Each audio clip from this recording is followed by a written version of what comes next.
Income কত? আপনার মাসিক আয় কত? প্রতি মাসে কত ইনকাম করেন? ইউটিউবের প্রথম ইনকাম কত? ইউটিউবে আপনার মাসিক বেতন কত? মাসে কত টাকা ইনকাম? মাসিক ইনকাম কত? কত টাকা আয় করেন মাসে? প্রতি মাসে আয় কত? সর্বোচ্চ ইনকাম কত? বাচ্চা কাচ্চা কয়টা? আপনার বউ কি করে? ভাই আপনার প্যান্ট কি খুলে পড়ে যায়? প্রতি মাসে আয় কত হয় আপনার? কাকে দেখে হিংসে হয়? আঙ্কেল আপনি কোন সফটওয়্যার? আঙ্কেল গ্রামের বাড়ি কোথায়? ভাই আপনার চুল কি আলগা? শাহরুখ খানের যে কোনো মুভির গান বলেন। আপনার স্টুডিওর এক্স্যাক্ট লোকেশন কোনটা? একদম আমাদের স্টুডিওর লোকেশনটা আজকে আপনাদের বলে দিচ্ছি। আসসালামু আলাইকুম ওয়া রাহমাতুল্লাহ। ভাই ব্রাদার্সরা কেমন আছেন আপনারা সবাই? আশা করছি ঈদের এই লম্বা ছুটিতে বেশ দারুণ কাটলো আপনাদের সময়। তো এই ঈদের ছুটির মধ্যে কথা দিয়েছিলাম যে একটা কিউএনএ সেশন নিয়ে হাজির হব আপনাদের সামনে। প্রচুর প্রশ্ন পেয়েছি আপনাদের কাছ থেকে, আনবিলিভেবল। অনেক মজার প্রশ্ন আছে এদের মধ্যে।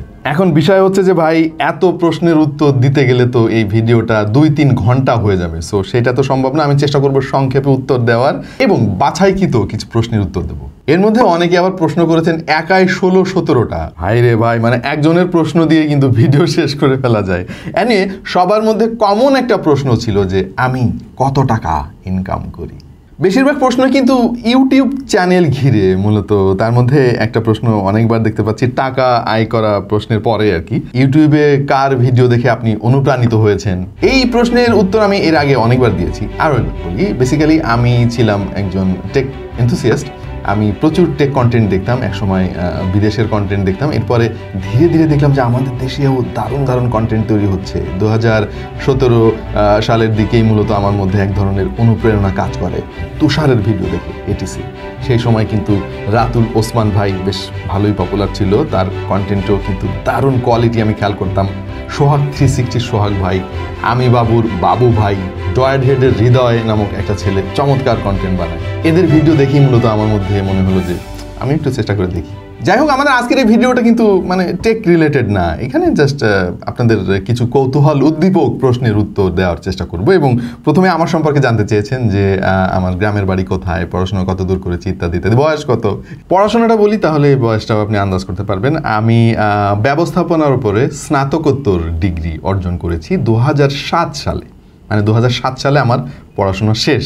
ইউটিউবার হওয়ার চিন্তা কিভাবে আসলো মাথায়? ওই যে তুষার, রাতুল ওসমান, সোহাগ 360, আমি বাবু এদের ভিডিও দেখতে দেখতে।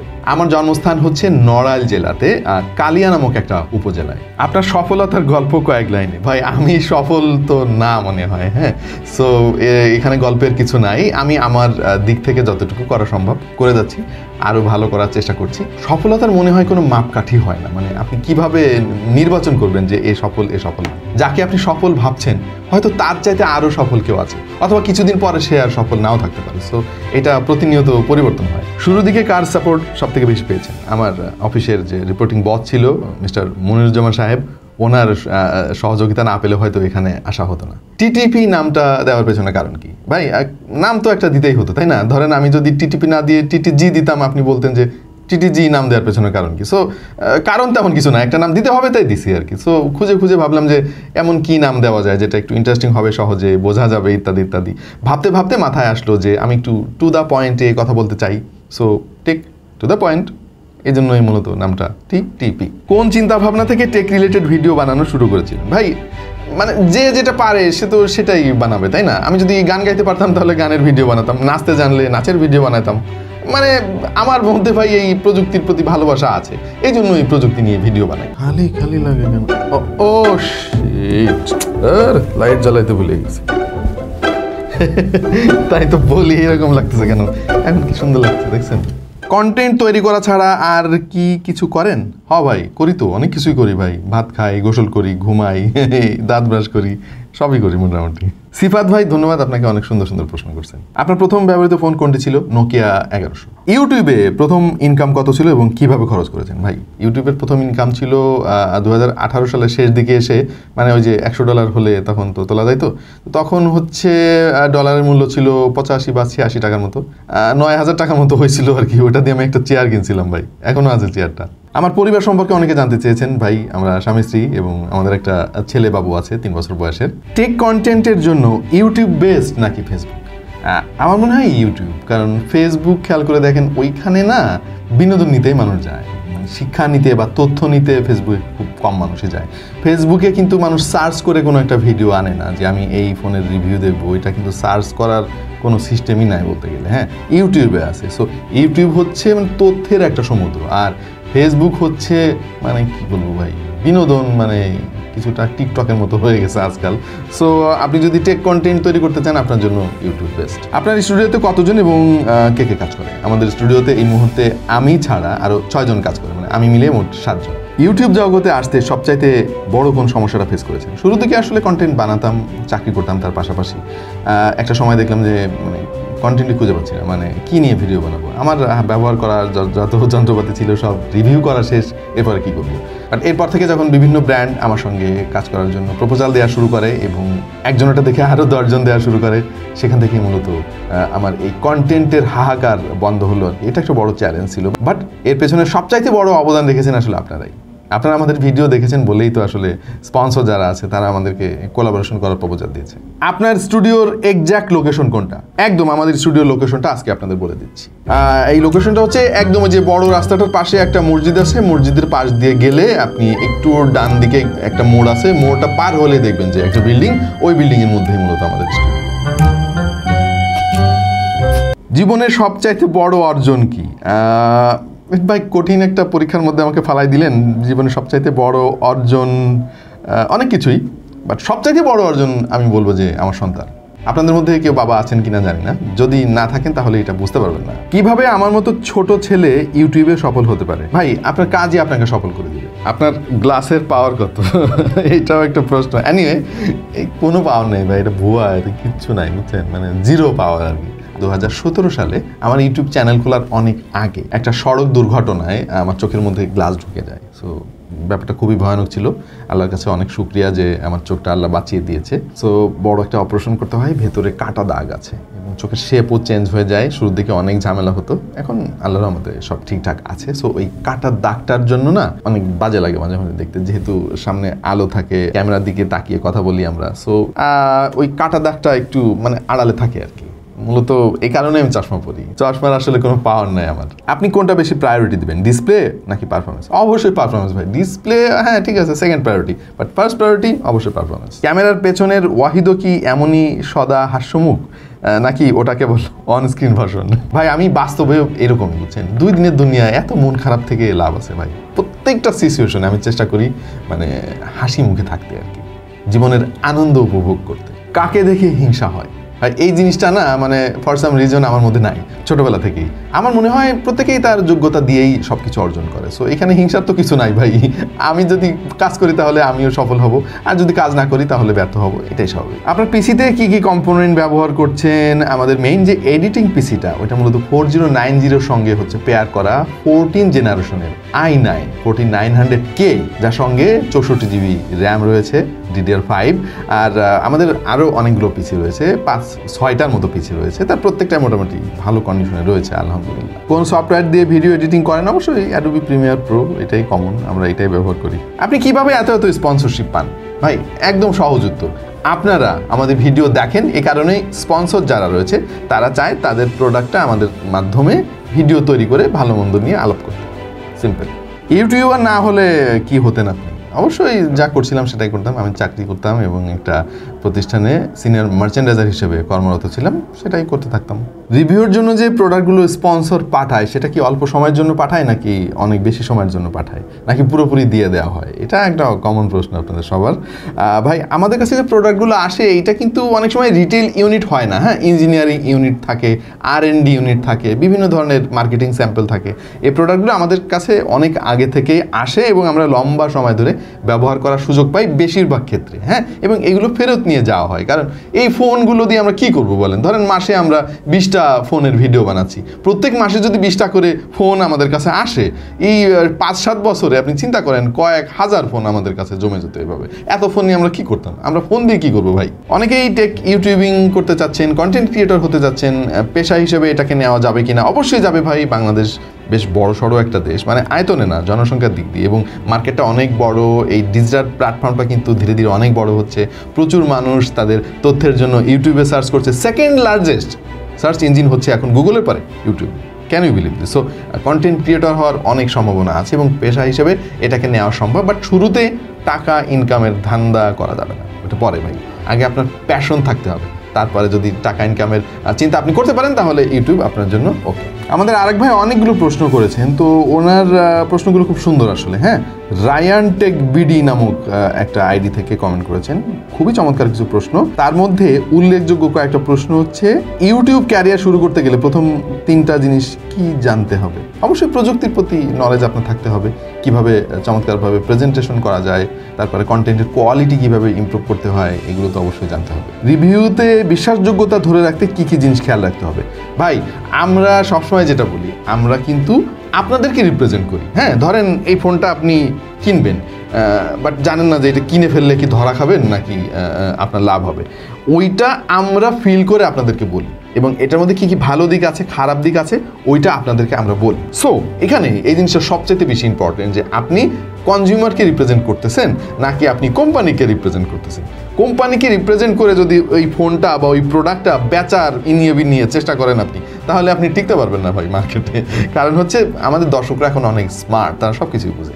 সো আপনি যতদিন পর্যন্ত কনজিউমারকে রিপ্রেজেন্ট করবেন ততদিন পর্যন্ত কিন্তু আপনার গ্রহণযোগ্যতা থাকবে। দেশে এবং বিদেশে আপনার পছন্দের টেক কন্টেন্ট ক্রিয়েটর কারা? বাংলাদেশে অবশ্যই তুষার এটিসির, তারপরে রয়েছে স্যামজন চ্যানেলের, সোহাগ 360 সোহাগ রয়েছে, রাতুল ওসমান রয়েছে, আমি বাবু, ড্রয়েড হেড, আকিব রাজ টেকভার চ্যানেলের, রিসেন্টলি কাইফ খুব ভালো কন্টেন্ট বানাচ্ছে টেক স্যাবেস চ্যানেলের। সো এরকম আরও অনেক কন্টেন্ট ক্রিয়েটর আছে, বাট আমি ছোটো ছোটো অনেক ইউটিউবার দেখতেছি যারা টেক কন্টেন্ট বানাচ্ছে, এবং আপনাদেরও মাঝে মাঝে আমি সেগুলো দেখাই। তারা কিন্তু চমৎকার কাজ করতেছে, সবার কন্টেন্টই আমার বেশ ভালো লাগে। আর ইন্টারন্যাশনাল কন্টেন্ট ক্রিয়েটরদের মধ্যে অবশ্যই মার্কাস ব্রাউনলি সবাই পছন্দ করে, mister who is the boss, Dave D ইত্যাদি ইত্যাদি আরও অনেক কন্টেন্ট ক্রিয়েটর আছে। একজন সাবস্ক্রাইবার হিসেবে কয়েকটা প্রশ্ন করি, আপনার আমাদের কথা কয়বার মনে পড়ে?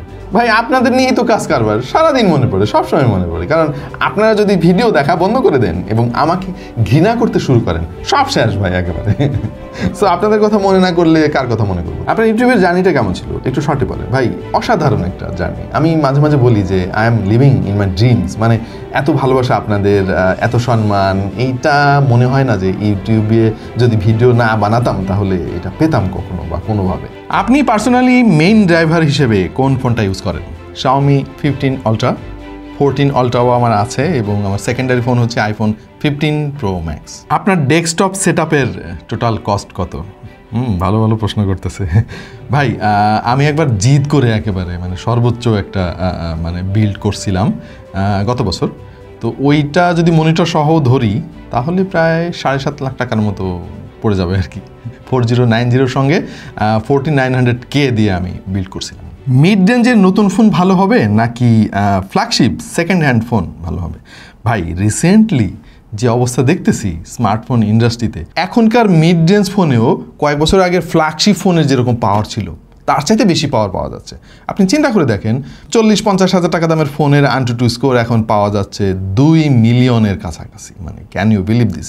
সো দেখা যাচ্ছে কয়েক বছর আগের যে ফোনগুলো ছিল যেটার দাম লাখ টাকার উপরে ছিল, সেগুলো কিন্তু AnTuTu স্কোর 7-8 লাখ কোনো রকমে আর কি পার করতো। সো আমার মনে হয় না যে ফ্ল্যাগশিপ ফোন সেকেন্ড হ্যান্ড নেওয়া উচিত। আর সেকেন্ড হ্যান্ড ফোন নেওয়ার আর একটা অসুবিধা হচ্ছে যে এই ফোনের হিডেন অনেক প্রবলেম থাকতে পারে, যেটা আসলে যাচাই বাছাই করে কেনাটা ডিফিকাল্ট। ট্রাস্টেড শপ থেকেও কেনা লাগে, ওয়ারেন্টি সার্ভিস মানে অনেক কমপ্লিকেটেড। সো আমার মনে হয় যে মিড রেঞ্জের আধুনিক ফোনগুলো আপনার কেনা উচিত। মিরপুর থেকে আলিফ ভাই অনেকগুলো প্রশ্ন করেছেন, তার মধ্যে অধিকাংশ প্রশ্নের উত্তর দেওয়া হয়ে গিয়েছে আশা করি।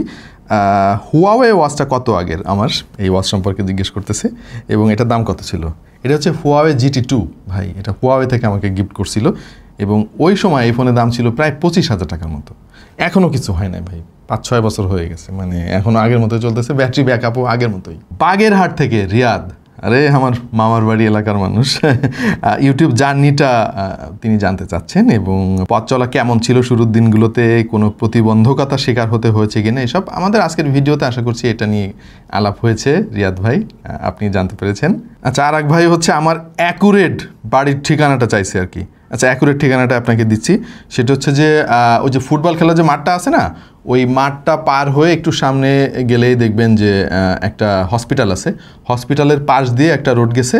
রোডটার সামান্য 1-2 মিনিট সামনে গেলেই ডান হাতের 3য় বাড়িটা হচ্ছে আমাদের বাড়ি। আশা করছি একদম এক্স্যাক্টলি ঠিকানা আপনারা দিয়ে দিছি। ভাই, আপনি কাকে গুরু মানেন? ভালো একটা প্রশ্ন। বেসিক্যালি আমি তো আসলে দর্শক ছিলাম কোনো একটা সময়ে। সো কোনো একটা দিন হঠাৎ করেই বলা যায় যে সাহস করে ভাবলাম যে দেখি আমিও বানিয়ে দেখি পারি কিনা। এরপরে আসলে আপনাদের ভালোবাসাই আমাদের এখানে নিয়ে এসেছে।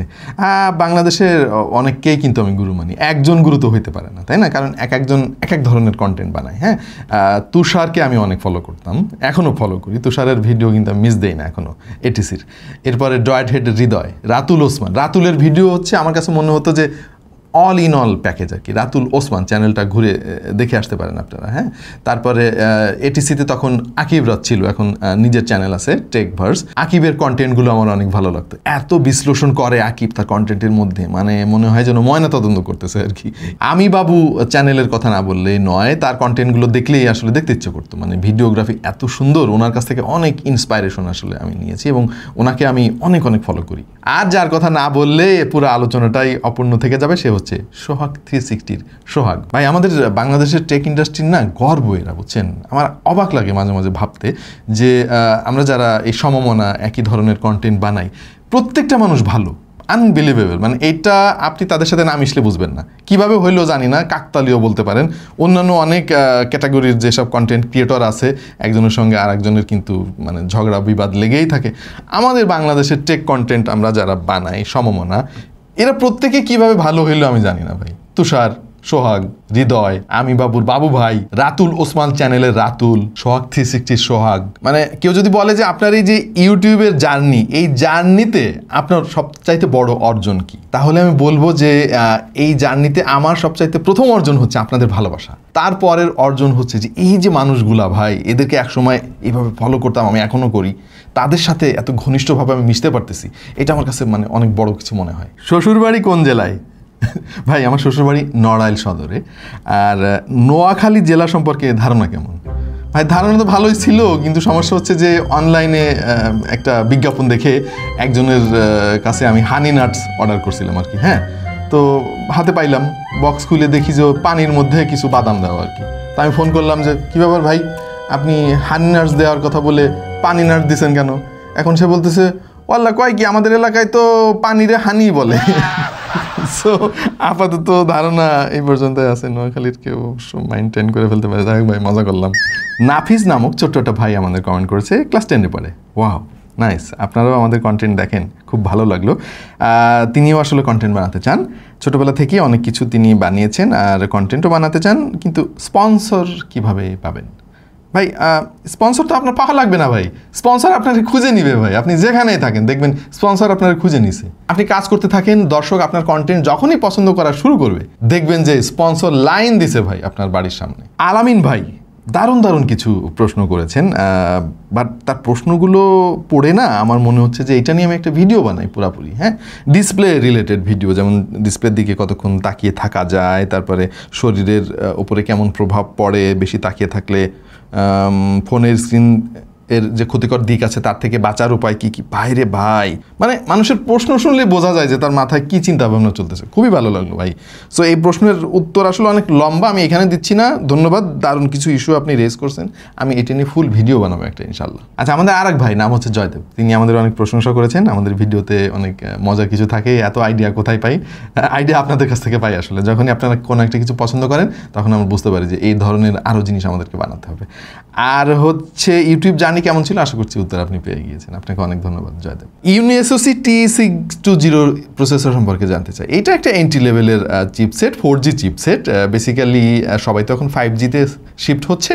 কিছু কোম্পানি আছে তারা 4Gতে মোটামুটি এখনও ফোকাস করতেছে, কারণ মার্কেটে কিন্তু এখনও 4G চিপসেট ভালোই চলে, বিশেষ করে বাংলাদেশের মতো দেশ যেখানে আসলে 5G নাই। সো ইউনিএসওসি চিপ অতটা খারাপও না, মানে খুবই কম দামে পাওয়া যায়, বাট মোটামুটি ভালো পারফরমেন্স ডেলিভার করে। বাট একটা কমন সমস্যা আছে ইউনিএসওসি চিপসেটের। আপনারা জানেন যে LPDDR4X র্যামের কিন্তু বাস স্পিড থাকে 4266 মেগাহার্টজ। হ্যাঁ, কিন্তু ইউনিএসওসি চিপসেটগুলোতে না এই র্যামের এত স্পিড সাপোর্টই করে না। 1866 মেগাহার্টজ স্পিড হচ্ছে সাপোর্ট করে মাত্র। সো এখানে বিশাল বড় একটা গ্যাপ দেখা যায়, মানে র্যামের স্পিড কিন্তু খুব ইম্পর্টেন্ট। হ্যাঁ, র্যামের যত ক্ষমতা আছে সে যদি দেখাইতে না পারে, শো না করতে পারে, কাজে না লাগাইতে পারে, তাহলে তো চিপসেটও পারফর্ম করতে পারবে না। সো ইউনিভার্সিটির এই দুর্বলতাটা তারা যদি কাটাইতে পারে তাহলে কিন্তু মার্কেটে বেশ ভালো করবে। তাওহিদুর রহমান নামক আমাদের এক ভাই দারুণ দারুণ কিছু প্রশ্ন করেছেন, খুবই ইন্টারেস্টিং, মানে টেক রিলেটেড না, তারপরে খুবই ইন্টারেস্টিং কিছু প্রশ্ন করেছেন। যেমন আমাদের ইমামের প্রসঙ্গ তুলেছেন যে ইমামের পরিবারের জন্য টিটিপির পক্ষ থেকে কিছু করা হয়েছে কিনা। আসলে ইমামের ঘটনাটা আমাদের মানে কি বলবো, আমার জীবনের সবচাইতে বড় একটা দুঃখের ঘটনা আর কি। হ্যাঁ, সো এইটা কখনোই মানে ভোলার নয় এবং ইমামকে কখনোই ভুলে যাওয়া সম্ভব নয়। আর কারোর জন্য কিছু করলে না ওইটা বলতে হয় না। হ্যাঁ, সো এটা গোপনই থাক। আরও অনেক ইন্টারেস্টিং প্রশ্ন করেছেন, তার মধ্যে একটা আমার খুব পছন্দ হয়েছে 6 নাম্বার। আপনার দৈনন্দিন জীবন থেকে যে কোনো একটি অভ্যাস বলুন যেটা সবার জন্য উপকারী। ভাই, আমি মিথ্যা বলাটা এড়িয়ে চলি। হ্যাঁ, এবং কেউ মিথ্যা বললে তাকে আমি খুবই অপছন্দ করি, মানে ঘৃণা করি প্রচণ্ডভাবে, সে যেই হোক। হ্যাঁ, আমি মনে করি কেউ যদি মিথ্যা বলে তাহলে সে মানে মানুষও খুন করতে পারে। মিথ্যা আমার কাছে মনে হয় যে সবচাইতে বড় অপরাধ। হ্যাঁ, আর মিথ্যাবাদীকে আমি খুব ভয়ও পাই। হ্যাঁ, মানে ঘৃণা তো করি, প্রচণ্ড ভয়ও পাই, কারণ আমার মনে হয় যে মিথ্যা বলতে পারে সে সব কিছু করতে পারে। সো আমার একটা অভ্যাস আছে যে আমি মানে মিথ্যা এড়িয়ে চলি, মানে কখনো যে বলি না সেটা না, মাঝে মাঝে হয়তো বলতে হয় বিভিন্ন পরিস্থিতিতে, বাট মনে প্রাণে ঘৃণা করি এবং খুবই কম বলার চেষ্টা করি। একদিনের জন্য যদি কারোর সঙ্গে নিজেকে বদলানো যায় তাহলে নিজেকে কার সাথে বদলাবেন? একদিনের জন্য বদলাই কি হবে ভাই? তাছাড়া আমি অনেক ভালো আছি, আল্লাহ আমাকে অনেক ভালো রেখেছে, কারোর সাথে বদলানোর প্রয়োজন আছে বলে মনে হয় না। আমি আমার মতোই থাকতে চাই। জীবনে এমন কি কোনো শখ আছে যা এখনো পূরণ হয় নাই? হ্যাঁ, অনেক শখই তো আছে, বাট সব কিছু পূরণ হওয়ার দরকারও নাই ভাই। বিশ্বাস করেন, এই পৃথিবীতে সব শখ পূরণ না হওয়াই ভালো, তাহলে পরকালের জন্য কি থাকবে আর বলেন। আপনি কি মাইক্রোফোন ব্যবহার করেন? ভাই, আমাদের বেশ কয়েকটা মাইক্রোফোন আছে, বুম মাইক্রোফোন আছে, আমাদের ওয়্যারলেস মাইক্রোফোন আছে বেশ কয়েকটা। তার মধ্যে হলিল্যান্ড লার্ক M2টা এই মুহূর্তে ব্যবহার করতেছি, বাট আমাদের DJI থেকে শুরু করে রোড বা অন্যান্য আরও বেশ কিছু ওয়্যারলেস মাইক্রোফোন আছে। ভাই, আপনার সাথে সম্পর্ক করতে চাই সারা জীবন। আমার সাথে সারা জীবনের সম্পর্ক মানে কী ধরনের সম্পর্ক আসলে করতে চান? আর আপনি ছেলে না মেয়ে? যাই হোক, মনে হয় মজা করেই লিখছি আর কি। ধন্যবাদ ভাই আপনাকে। কত সাল থেকে আমি ভিডিও বানানো শুরু করেছি?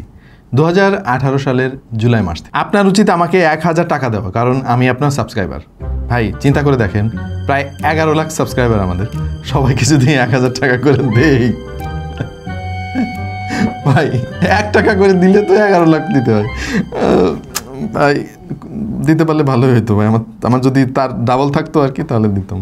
ইনকাম কত? এই প্রশ্ন আসলে আমার মনে হয় কয়েকশো আছে আর কি। যাই হোক ভাই, ইনকামের এই ব্যাপারটা না সরাসরি এভাবে না বলাই ভালো। হ্যাঁ, ইনকাম তো হবেই, যেহেতু কাজ করছি এবং ভালো একটা জব থেকে কুইট করে আমি এখন এই কাজটা করছি, সো অবশ্যই ইনকাম আছে এবং সেটা ভালো। বাট ওইটা না এইভাবে কোনো একটা স্পেসিফিক সংখ্যা বলাটা ঠিক না। তার কারণ হচ্ছে আমাদের সব মাসে তো আমাদের রোজগার একই থাকে না, বিভিন্ন জিনিসের উপরে এটা চেঞ্জ হয়। আর তাছাড়া এইটা একটা ভুল মেসেজ চলে যেতে পারে।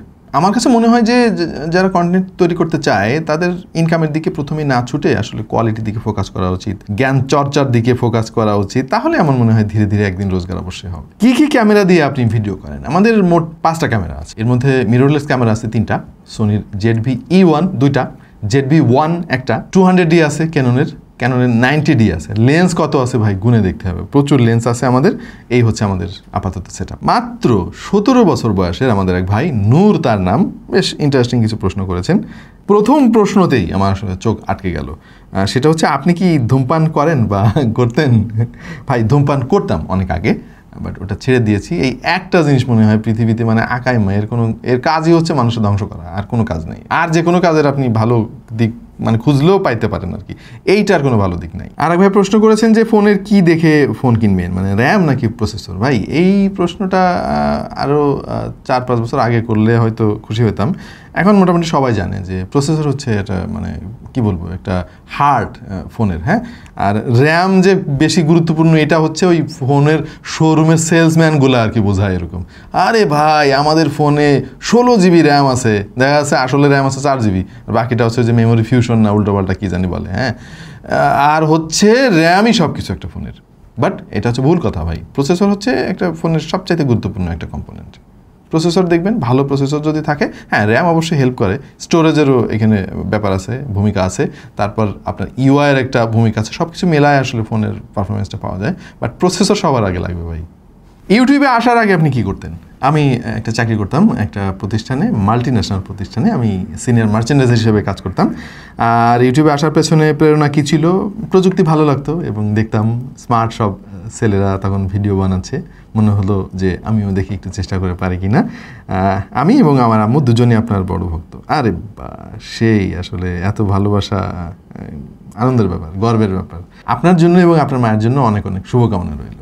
কত বেশি টাকা পয়সা হলে আপনি নিজেকে সফল বলে মনে করবেন? ভাই, সফলতার মাপকাঠি কখনো আসলে অর্থের বিনিময়ে হয় না ভাই। একজন ব্যক্তি যদি সুখী হয়, সে যা পেয়েছে সৃষ্টিকর্তার কাছ থেকে, সেটা পেয়ে সে যদি সন্তুষ্ট হয়, আমি বলবো সে সফল।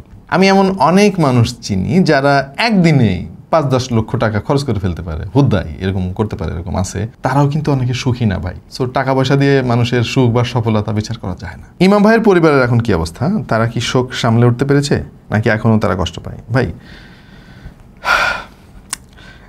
এইটা এমনই একটা কষ্ট যেটা সারা জীবনই বয়ে নিয়ে বেড়াতে হবে আমাদের, মানে এর কোনো ব্যাখ্যা নেই ভাই। 2-1 দিন আগে এসেছিল ইমামের পরিবারের সবাই যারা আছে, ভাই বোন মা সবাই এসেছিল আমাদের বাড়িতে। আমরা বেশ অনেক সময় কাটিয়েছি এবং আমাদের মধ্যে যোগাযোগ আছে এবং আশা করছি বাকি জীবন আমাদের মধ্যে যোগাযোগ থাকবে। সবাই কি স্পন্সরশিপের টাকা নিয়ে সব ফোনই ভালো বলে, খারাপ দিক বলে না? আমরা কি সত্যি কথা জানতে পারি না? ভাই, কোনো একটা সময় হয়তো এরকম কেউ কেউ করতো, বাট এই মুহূর্তে আমার মনে হয় না যে কেউ আসলে টাকা নিয়ে আর কি ফোনের ভালো দিকগুলো বলে, খারাপ দিক চেপে যায়। মানে এটা কি আসলে সম্ভব বলেন? আপনারা জানেন না, বুঝেন না। হ্যাঁ, আমি যদি এখন একটা মানে ফালতু একটা ফোন, অল্টনের একটা ফোন নিয়ে যদি বলি যে এটা খুবই ভালো ফোন, ফ্ল্যাগশিপ ফোন, সেই বানাইছে মামা, হ্যাঁ আপনারা বিশ্বাস করবেন ভাই? এতই সহজ। মানে আমরা নিজেদেরকে যেটা বলি, আমি পার্সোনালি বলি যে আমরা হচ্ছি একটা ল্যাব। ল্যাবে ফোন টেস্ট করার জন্য কোম্পানি পাঠায়। সো রিপোর্ট কি হবে ভাই? আমাকে তারা যে টাকাটা দিচ্ছে ওইটা তো টেস্টের টাকা ভাই। রেজাল্ট ফেল আসলে আমি কি করব? সো বেসিক্যালি এইভাবেই আমার সব স্পন্সরের বলা আছে এবং আমার মতো আরও যারা সমমনা আছে তারা একই কথাই বলে, তোমার ফোন ভালো না, আমি ভালো কেন বলবো ভাই? তুমি যদি আমার দিয়ে কাজ না করো, যাও গা, তুমি যাও, আমি আরেকজনের কাজ করবো। বা কাজের অভাব নেই তো, আল্লাহ তো পৃথিবীতে মানুষকে পাঠাইছে, রিজিক দিয়েই পাঠাইছে ভাই। আমার তো মিথ্যা বলার দরকার নাই শুধু শুধু। আবার একই প্রশ্ন, আপনি কি বিড়ি খান? ভাই, আমার এই প্রশ্নের উত্তর তো আমি দিয়ে দিছি এক সময়, বাট কোনো এক সময় আমি খাইতাম আর কি। হ্যাঁ, কেন খাইতাম জানেন? বিড়ি শুনছি যে খুবই বাজে একটা জিনিস, হ্যাঁ খুবই মানব দেহের জন্য অনেক ক্ষতিকর একটা জিনিস, সুতরাং ওকে ভাই পুড়িয়ে আমি শেষ করে ফেলতাম। আপনার ইউটিউব ক্যারিয়ারের সফলতার পেছনে সবথেকে বড় কারণ কি মনে করেন? ঝিনাইদহ থেকে রেদওয়ান ভাই। ভাই, প্রথম কথা, হ্যাঁ আপনার প্রশ্নে একটা ভুল আছে। মানে আমি যে অনেক সফল কিছু একটা হয়ে গেছি ভাই, এরকম কিছু একটা না ভাই, আমি আপনাদেরই লোক, বুঝতে পারছেন? আর যদি ধরে নেই, হ্যাঁ যদি মেনে নিই যে হ্যাঁ সফল হয়েছি, তাহলে আপনার মতোই যে আপনি রেদওয়ান ভাই, আপনার মতো অনেক ভাই আছে আমার, সেই ভাইগুলো আমাদের ভিডিও দেখে, এই জন্যই আমরা সফল। মানে লিটারালি আপনারা যদি আমাদের ভিডিও দেখা বন্ধ করে দেন তাহলে একদম সব শেষ ভাই। আপনার জীবনে প্রথম কি হওয়ার ইচ্ছা ছিল? গভীর একটা প্রশ্ন ভাই, খুবই গভীর। হ্যাঁ, যতদূর মনে পড়ে, আমি যখন প্রাইমারি স্কুলে পড়তাম, হ্যাঁ তখন হচ্ছে আমাদের স্কুলের বারান্দায় আইসক্রিম বিক্রি করতো এক ভদ্রলোক, খুবই টেস্টি আইসক্রিম ছিল ভাই। হ্যাঁ, 1 টাকায় 4টা পাওয়া যেত। সো ওই আইসক্রিম এত ভালো লাগতো, এখন বাড়ি থেকে 1 টাকার বেশি দিত না, তো 4টে আমি খাইতাম, আরও খাইতে ইচ্ছে করতো, তো মা বকা দিত আর কি। তখন মনে হইতো যে আমি বড় হয়ে আইসক্রিমওয়ালা হবো, সারাদিন আইসক্রিম খাবো। তবে হ্যাঁ ভাই, আমার ডাক্তার আর ইঞ্জিনিয়ার হইতে কোনোদিনও মনে চায় নাই ভাই, আমি পাইলটও হতে মনে চাই নাই। এই যে সবাই মনে করেন বাংলাদেশে চাকরি 2টাই আছে, ডাক্তার আর ইঞ্জিনিয়ার আর কি, বাবা মাও ওইটাই চায়, আমার এইসব কোনোদিন হইতে মন চায় নাই। তানভীর আহমেদ নামক আমাদের এক ভাই বেশ দারুণ কিছু প্রশ্ন করছে ভাই, উনি আসলে বুঝে ব্যাপারগুলো, এটা বোঝাই যাচ্ছে না কমেন্ট পড়ে। টেক কন্টেন্ট ক্রিয়েটররা তেমন একটা অ্যাটেনশন পায় না কেন?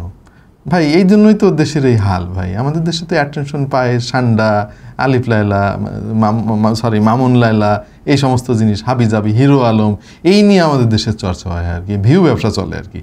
আর আমরা তো আলাপ করি প্রযুক্তি নিয়ে, নতুন উদ্ভাবন নিয়ে, মানে বিজ্ঞান নিয়ে, এইসব জিনিস নিয়ে যারা চর্চা করে তারা তো অনেক উপরে চলে গেছে, আমরা এখানে পড়ে আছি, এটাই পার্থক্য ভাই। সো মানে অ্যাটেনশন না পাওয়ারই কথা আর কি। আমি তো অবাক হই না ইউটিউব কি এখন এসইওকে প্রমোট করে নাকি অডিয়েন্সের পছন্দকে বেশি প্রমোট করে। আমার মনে হয় যে এসইওর দিন আর নাই। ইভেন যে আমরা ট্যাগগুলো দেই কন্টেন্ট আপলোডের সময়, ওইটাও অতটা গুরুত্ব বহন করে না। আপনার কন্টেন্ট যদি দর্শক দেখে, বেশি সময় ধরে দেখলেই কিন্তু ইউটিউব মনে করবে যে এই কন্টেন্টটা ভালো, তখন ওইটা স্প্রেড করবে সে। একদম মানে বেসিক ফর্মুলা এটা। টেক রিভিউয়াররা কি সবসময় সঠিক তথ্য দেয়? বেশ কিছু এক্সাম্পল তিনি দিয়েছেন। ভাই দেখা যাচ্ছে যে কাজ করতে গেলে তো অনেক মাঝে মাঝে ভুল হয়ে যেতেই পারে, তাই না? মানে আমার কথাই ধরেন, আমি প্রায় 1,500-এর মতো ভিডিও বানিয়েছি ইউটিউব, ফেসবুক, বিভিন্ন প্ল্যাটফর্ম মিলিয়ে। হ্যাঁ, এটা কি সম্ভব যে কোনো একটা ভিডিওতে আমার কোনো ভুল হয় নাই? মানে এটা তো সম্ভব, আমি তো ফেরেশতা না ভাই, ভুল হইতেই পারে। হ্যাঁ, সো ভুল হলে আমরা চেষ্টা করি সংশোধন করে দেওয়ার। কিছু তথ্যগত বিভ্রাট থাকতে পারে, আসলে এটা ক্ষমা সুন্দর দৃষ্টিতেই দেখতে হবে, বাট আমরা প্রতিনিয়ত চেষ্টা করি যাতে করে ভুল না হয়। আরও বেশ কিছু পরামর্শ দিয়েছেন তানভীর ভাই, ভালো লাগলো পরামর্শগুলো। সার্ভিস সেন্টার থেকে যদি ফোনের কোনো কম্পোনেন্ট চেঞ্জ করা হয়, যেমন ব্যাটারি বা অন্য কোনো আনুষঙ্গিক যন্ত্রপাতি, এইগুলো কিভাবে পরীক্ষা করবেন যে আসল দিল নাকি নকল দিল? নর্মালি যদি অথরাইজ সার্ভিস সেন্টার হয়, সেখানে কপি জিনিস দেওয়ার কথা না। হ্যাঁ, তারপর বাংলাদেশ তো ভাই, মানে আমার না বিশ্বাস হয় না মাঝে মাঝে নিজেরও। হ্যাঁ, কিছু করার নেই ভাই। হ্যাঁ, যদি 2 নাম্বারটা দেয়ও, ভালো মানেরটাই দিবে আর কি, এইটা অন্তত আশা করা যায়। পার্সোনালি ব্যবহার করার জন্য কোনটা সিলেক্ট করবেন, অ্যান্ড্রয়েড নাকি আইফোন? ভাই খুব বেশি গভীরে আলাপে গেলাম না আমি, অ্যান্ড্রয়েড। উম্মে হাবিবা নামক আমাদের এক বোন খুবই ইন্টারেস্টিং একটা কমেন্ট করেছেন। আপনারা বিভিন্ন ফোনের রিভিউ দেন, তাতে আপনাদের লাভ কি? হয় তাই তো, আসলে আমাদের লাভ কি? আর রিভিউ দেওয়ার জন্য ফোনগুলো কই পান? আমরা তো আসলে কোথাও যাই না ফোন আনতে, আমাদের এখানে পাঠায় দেয় ভাই, সরি আপু। আর আমাদের লাভ কি দেখেন ভাই, খুব চিন্তায় ফেলাই দিলেন আমার। আসলে আমাদের লাভ কি? লাভ হচ্ছে, আমার লাভের কথা দিয়েই আগে শুরু করি। হ্যাঁ, 2017 সালের দিকে আমি নিজে ফোন কিনবো, আমি বুঝতেছিলাম না যে কোনটা কিনবো। হ্যাঁ, তখন এটিসির ভিডিও দেখলাম, একটা ফোনে সে খুব প্রশংসা করলো। হ্যাঁ, আমার কাছে মনে হয়েছে যে আরে এরকম ফোনই তো আমি খুঁজতেছি। আবার কিছু কিছু জিনিস সে শিখাইও দিল যে ভাই এই জিনিসটা দেখবেন, কিন্তু র্যাম ট্যাম পরে, আগে প্রসেসর দেখবেন। তখন ভাবলাম যে আরে শোরুমের সেলসম্যান আমার বুঝাইলো যে র্যামই সব, আবার তুষার বলতেছে যে না প্রসেসর সব, নিশ্চয়ই কিছু একটা গড়বড় আছে। তখন আমি বুঝলাম যে সেলসম্যানের তো বেচার দরকার, এই জন্য মিথ্যা কথা বলতেছে। আর তুষার তো বেচার দরকার নাই ফোনের, ও আমাদেরকে সচেতন করতেছে। তো এইভাবেই মূলত লাভটা হয়। হ্যাঁ, আমরা যে এই যে টেক নিয়ে কন্টেন্ট বানাই, এবং খেয়াল করে দেখবেন যে কয়েক বছর আগের তুলনায় এখন কিন্তু আমাদের যারা দর্শক আছে, যারা ক্রেতা আছে, তারা অধিকাংশ সবাই কিন্তু মোটামুটি একটা আইডিয়া নিয়েই তারপরে মার্কেটে যায়, যাতে করে সেলসম্যানরা তাদেরকে ভূগোল পড়ায়া ক্ষতিগ্রস্ত করতে না পারে, মানে কষ্টের টাকাটা নষ্ট করতে না পারে আর কি। সবাই কিন্তু ওত পেতে আছে। আপনি যখন বাজারে ফোন কিনতে যাবেন না, দেখবেন যে সবাই ওত পেতে আছে, আসেন মামা আসেন, আপনার পকেটটা কাটি। হ্যাঁ, সো আমাদের কন্টেন্টগুলো কিন্তু এই পকেট কাটার হাত থেকে আপনাকে বাঁচায়। জানি না আমাদের বোন আপনার পকেট আছে কিনা, যদি পকেট না থাকে তাহলে আপনি এই পকেট কাটার কষ্টটা বুঝবেন না। বাট প্রশ্নটা খুব ভালো করছেন, ভালো লাগলো আর। আলিম হোসেন ভাই একটা দারুণ কমেন্ট করছে, আপনি কি ছোটবেলা থেকেই কমেডিয়ান? না মানে আচ্ছা ধরেন এখন সিরিয়াস হবো ভাই, আর কোনো মানে মজা করবো না আপনাদের সঙ্গে। সবাইকে স্বাগত জানাচ্ছি রাত 8টার বাংলা সংবাদে। কি ভালো লাগছে শুনতে আপনাদের? বলেন ভাই, এই যে আমরা একটু মজা করি, একটু আড্ডা মারার মতো কথাবার্তা বলি। ধরেন আলিম ভাই, আপনি আপনার বন্ধুদের সঙ্গে আড্ডা দেওয়ার সময় হেসে খেলে আনন্দ করে কথা বলেন না? হ্যাঁ, তো আপনি যদি আপনার বন্ধুদের সামনে গিয়ে আর কি এভাবে, তুমি কেমন আছো, আমি ভালো আছি, বাড়ির সবাই কেমন আছে, এইভাবে বলতেন, আপনার বন্ধুরা আপনার পছন্দ করতো।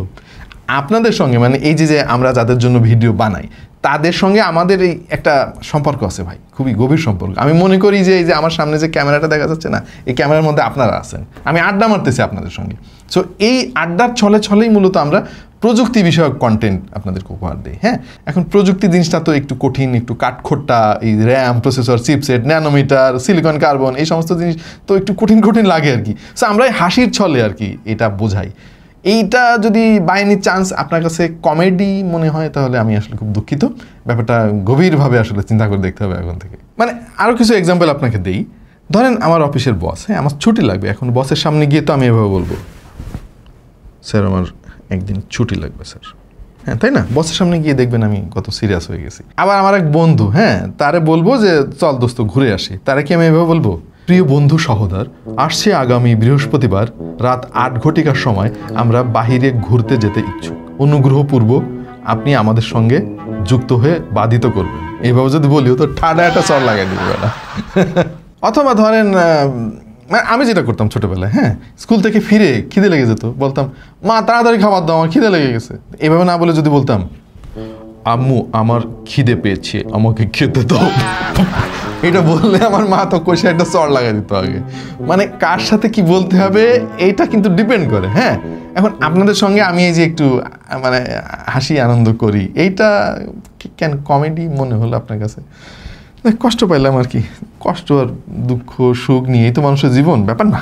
এইচটি জারিফ নামক আমাদের এক ভাই, ছোট ভাই মূলত, কমেন্ট করছেন যে আমার এলাকারই লোক, আর হলো আমার ছোট ভাই সোহানের ভালো বন্ধু। আরে সোহানের বন্ধু মানে তো তুমি আমারও ছোট ভাই।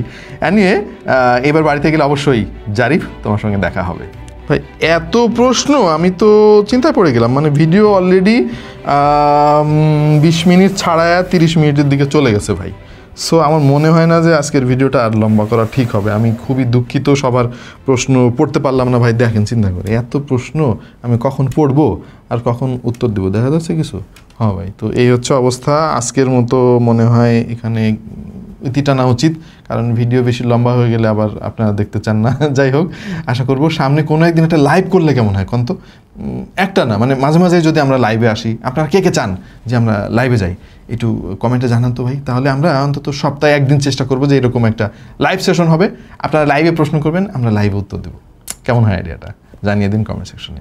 আর অনেক ধন্যবাদ আপনাদেরকে, দারুণ দারুণ প্রশ্ন করছেন। যদিও ভাই সব প্রশ্নের উত্তর আমি দিতে পারলাম না, আমার খারাপ লাগতেছে। অনেকে কষ্ট করে কমেন্ট করছেন, কিন্তু মানে এগুলো বুঝতেই তো পারতেছেন ভাই যে এই কমেন্ট যদি এখন আমি উত্তর দিতে যাই তাহলে ভিডিও 3 ঘন্টা হয়ে যাবে। এনিওয়ে সবাই ভালো থাকবেন, সবার জন্য অনেক অনেক শুভকামনা রইলো। দেখা হয়ে যাবে আমাদের রেগুলার ভিডিওতে। সেই পর্যন্ত সবাই ভালো থাকুন, সুস্থ থাকুন আর দেখতে থাকুন টেক টু দ্য পয়েন্ট।